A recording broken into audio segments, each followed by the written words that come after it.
Saya pernah ngobrol dengan seorang teman yang berprofesi sebagai dokter. Dia bercerita betapa dakdikdukdernya para tenaga medis yang sekarang bekerja di rumah sakit.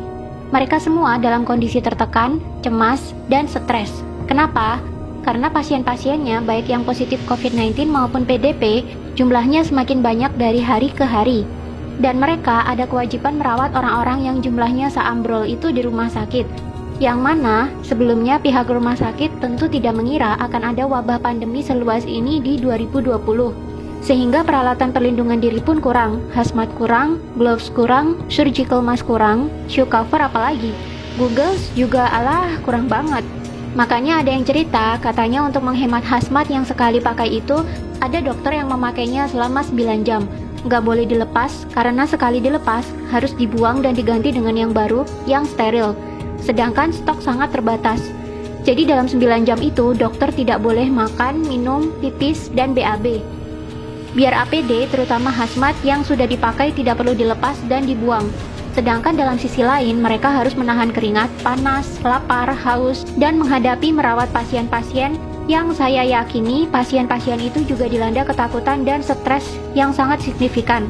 Pasiennya stres, dokternya sudah kewalahan, ikutan stres juga. Ya akhirnya bulet di situ-situ saja. Pasiennya nggak sembuh-sembuh, dokternya juga lama-lama capek dan ikutan stres. Yang nggak kuat fisiknya akhirnya ikutan tepar. Bagaimana cara membantu hal ini supaya cepetan berakhir? Solusinya jangan sampai sakit. Saya di awal sudah sangat tidak setuju dengan masifnya media-media mainstream yang bolak-balik memberitakan angka penderita COVID-19 setiap saat.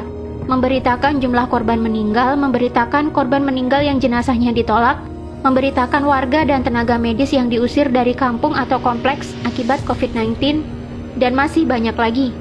Apakah ada media yang memberitakan bahwa banyak penyakit-penyakit lain yang sudah biasa kita temui di kehidupan sehari-hari sebenarnya justru lebih mematikan? Coba Anda lihat data berikut ini. Penyakit kanker setiap tahunnya membunuh 8,9 juta jiwa. Berarti dalam setiap bulan ada sekitar 741.600 lebih manusia yang meninggal. COVID-19 sejak jadi pandemi hingga April 27, 2020 membunuh hanya 198.842 jiwa saja. Silakan Anda cek sendiri di situs resmi WHO. Padahal, COVID-19 baru jadi pandemi dimulai sejak Januari 2020. Katakanlah sudah ada 3 bulan sampai sekarang, maka COVID-19 baru membunuh 66.000 orang setiap bulannya. Jumlahnya loh, cuma 8,9% dibandingkan dengan kematian akibat kanker. Dan sekarang sudah diterapkan lockdown di mana-mana yang katanya cara ini efektif menurunkan kurva paparan COVID-19. Walau sebenarnya kalau saya lihat skema lockdown juga curiga sih. Hehe. Karena akibat lockdown gini, masyarakat justru semakin takut dan ekonomi mandek. Kantor dan toko yang buka dipaksa tutup. Orang jadi nggak punya penghasilan, karyawan dipotong gajinya, pengusaha banyak yang bangkrut.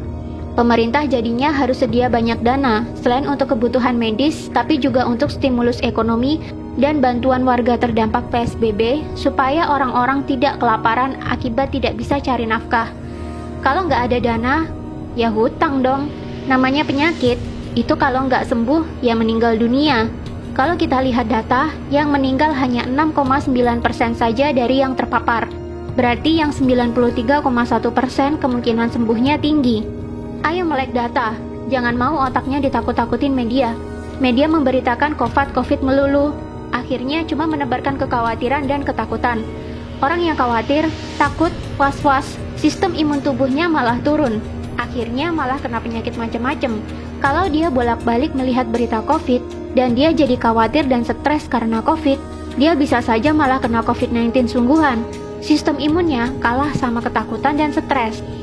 Jadi bagaimana solusinya supaya kita nggak sakit dan nggak merepotkan tim medis? Yang pertama, matikan televisi. Nggak usah nonton televisi kalau beritanya COVID melulu. Masih lebih mending kalian nonton drama Korea, walau sambil nangis-nangis kayak kecipratan bawang merah. Alihkan perhatian kalian ke hiburan-hiburan lain yang lebih menyenangkan. Nonton video-video satisfying di YouTube kek, nonton Panji Petualang kek, atau menghalurian nonton travel vlog di YouTube buat obat piknik kek. Yang kedua, selalu berpikirlah untuk happy. Happy is the key. Harus bahagia. Berkomunikasilah dengan orang-orang yang positif.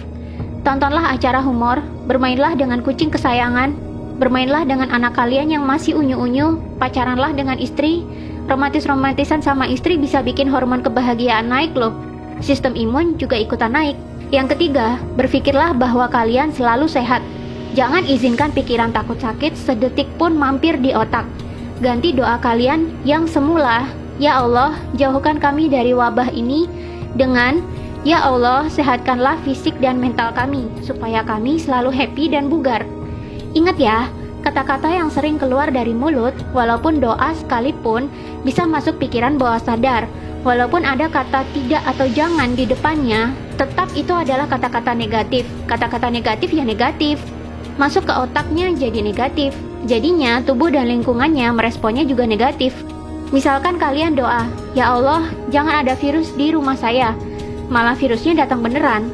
Beda dengan, "Ya Allah, tolong jaga rumah ini tetap bersih, sehat, dan nyaman untuk saya tinggali bareng keluarga." Maka rumah kamu akan jadi demikian. Selalu ucapkan kata-kata positif dan buang kata-kata negatif. Keempat, rutinlah olahraga. Olahraga dapat memproduksi hormon kebahagiaan dan memperbaiki metabolisme tubuh. Jiwa yang happy dan metabolisme tubuh yang baik akan menghasilkan imun tubuh yang kuat. Kelima, jaga kebersihan. Sering-sering cuci tangan pakai air dan sabun, tanpa rasa khawatir. Cuci tangan karena niatnya pengen bersih, bukan karena takut COVID-19. Percuma kamu cuci-cuci bolak-balik sampai pakai sabun dicampur alkohol sekalipun, tapi kalau pemikiranmu isinya takut, dan takut saja, ya resiko tertular COVID-19-nya malah tinggi. Keenam, jaga jarak. Kita mungkin kuat atau kebal, tapi orang lain belum tentu.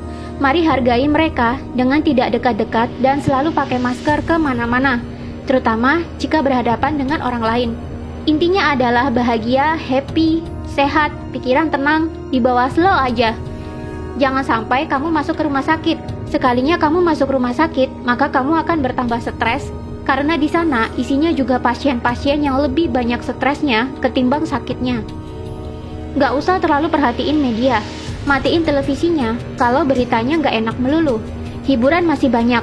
Ayo melek data. Jangan mau ditakut-takutin media.